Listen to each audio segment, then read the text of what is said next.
Mandy Harvey is an American deaf singer-songwriter. She was a vocal music education major at Colorado State University when she lost her residual hearing at the age of 18 due to a connective tissue disorder called Ehlers-Danlos syndrome. However, her Ehlers-Danlos syndrome did not stop her from pursuing her dreams and aspirations. Mandy now is a successful singer-songwriter. Mandy's motto is always remember to try. We are so honored and welcome Mandy today to be speaking with us. So can you tell us a little bit about your Ehlers-Danlos syndrome? Yeah, so I started having issues physically when I was a young child. I've always been the kid who stood and my knees bent back in weird ways, and it's been something that we were aware of because hypermobility is very common in my family, but we didn't have a label for it. I have it affected in all of my joints and ligaments. Everything is hypermobile, so they move and dislocate very easily. And when I was a senior in high school, I dislocated my leg walking in PE class, and that started a cycle of 5 or 6 major surgeries within a year and a half. And my body's reaction to the stress and the medication and my body changing, being 18 years old, were all kind of the perfect storm that caused my hearing loss and a great deal of vision loss as well. Right. Oh wow! Yeah. I didn't realize how complicated it was. It's, I think that every person's experience is very different. That's why we're called zebras, because everybody's stripes are a little bit different, but also your body kind of tears in certain ways. I think every day I learn something new. It's amazing to see and watch. Well, thank you. I've had a lot of amazing people encourage me the whole way. So I wouldn't want to let myself down, but I wouldn't want to let any of them down either.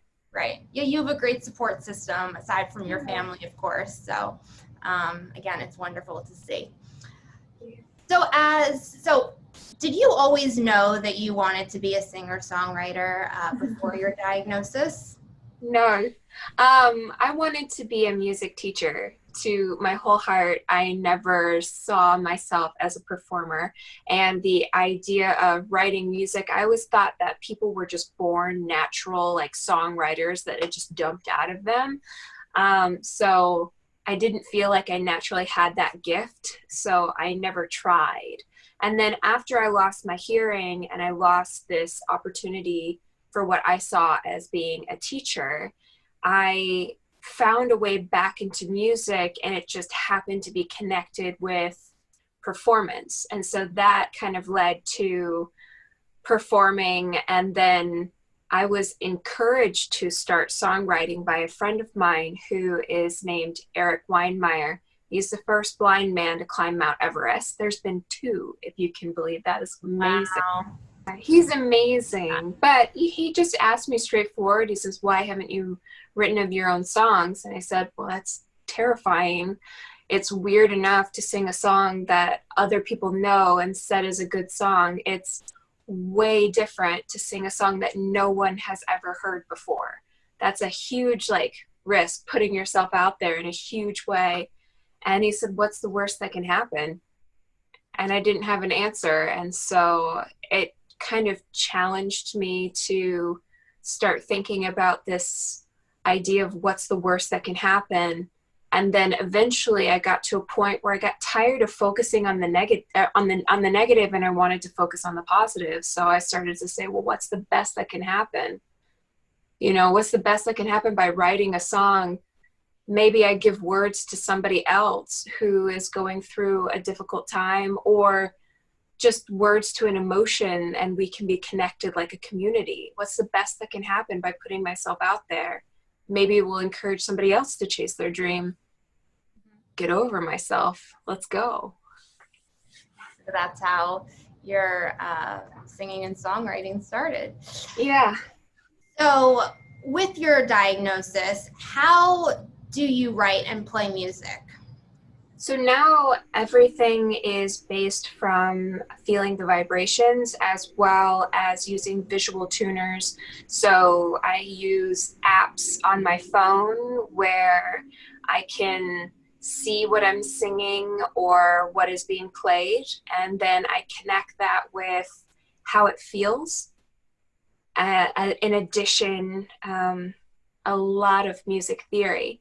The difficulty with having EDS and having a skill set that is connected to feeling vibrations is that I lose feeling in my body a lot. So I've cultivated a skill and my body decides if it's going to work or not that day for me to be able to really like harness it and feel good about it. So I don't write when I'm feeling that miserable. I might journal, but I don't necessarily worry too much about, oh, I need to write a song today, you know?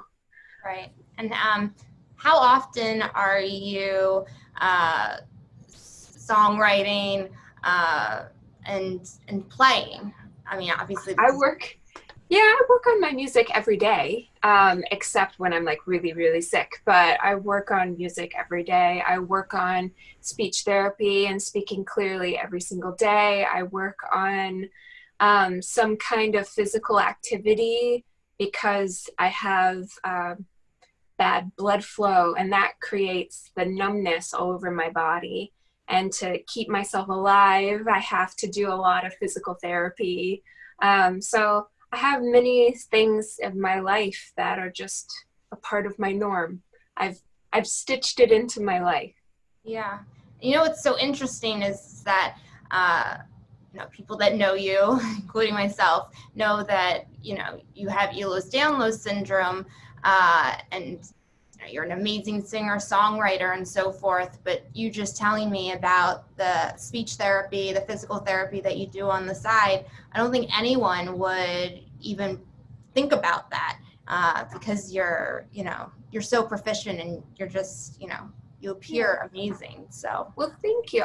That's one of the biggest barriers that people have with invisible disabilities is that if you look one way, there's an automatic judgment that happens. And in truth, we have no idea what is going on in other people's lives.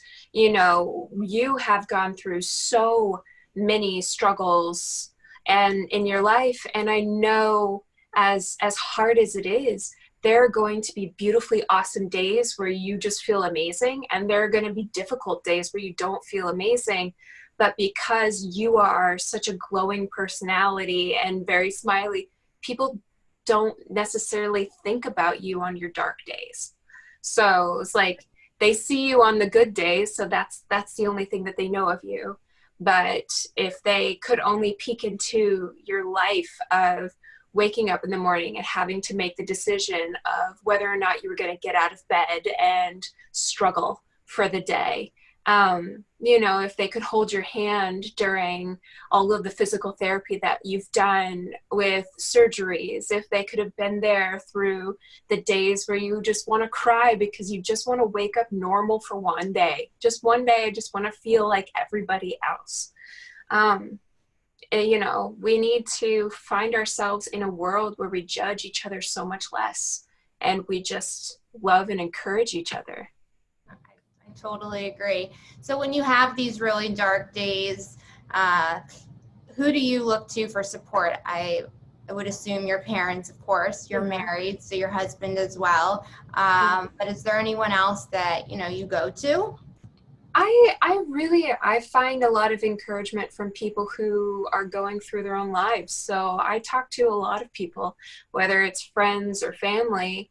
Everybody understands struggle. So like you have those people in your life who just kind of kick you in the butt. I have some really incredible friends who have overcome unbelievable obstacles, and they find joy in the process, not every day, but on their own days where they need somebody to lean on, like we lean on each other. So my down day might not be his down day or her down day, and we kind of help build each other up, or sometimes we all have it at the same time. We just cry together. You know, it's finding a core group of people who are 100% real. And I think that is a challenge, far more than my EDS. I would agree, and that's a challenge for everyone, regardless of whether you have a difference or not. Yeah. But having a great support system, especially when you do have a difference or a disorder, it's great. So what has been your greatest obstacle to date, or what is your greatest obstacle that you need to manage on a daily basis? I think trusting myself is been one that is a consistent struggle. That's one of the core messages in my song Try, is that I am so afraid of failure and so afraid of messing up that I don't allow myself to go through the process because I'm afraid of feeling the pain. And what that does is it basically limits you from experiencing life. You have to be willing to fail to be successful in anything. And so telling myself that it doesn't matter if I fail or succeed, I'm going to learn and grow from the experience and find a way to move forward and do better the next time. It's a constant struggle, and one that as I go through it and as I struggle with it and I see the benefits more and more, I get more courageous. And so now I feel like I keep doubling down on myself. It's like, oh yeah, all right, you've done here, let's go here. Oh, you're comfortable here, all right, let's go here. So I keep pushing myself. Yeah, and that's a lot.